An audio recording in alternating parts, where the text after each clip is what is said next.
Денеска и утре живите ќе се молат за мртвите. Се одбележува духовденска задушница, една од најмасовно почитуваните задушници во православието. Пред секој голем христијански празник или Господов празник, црквата одредила ден посветен на покојните. Задушница значи за служба за упокоение на оние што не се повеќе меѓу нас, кои се преселиле од овој материјален свет во духовниот. Црковните канони за овој ден го предвидуваат следново. Ги посетуваме гробовите на нашите блиски, се молиме за покој на нивните души, Господ нивните души да ги насели во Царството Небесно.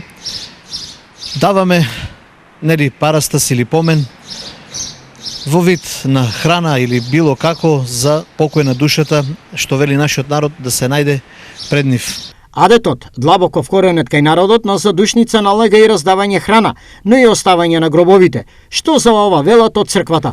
За раздавањето има корени во Светото писмо, кај што се вели да се раздаде за покој на душата на починатиот од неговиот имот, ама на сиромаси. Од тука апелираме да не се претрупуваат гробовите со храна, да не се носат непотребни работи. Значи доволно е само вино и пченица сварена и свеќи, а сето она што мислиме да го дадеме храна, подобро ќе биде да го дадеме на некој сиромашен наш комшија, брат, што гледаме дека нема, подобро ќе биде така, него ли да го ставиме на гробот, па да се фрла, па да го газат кучиња и така натаму.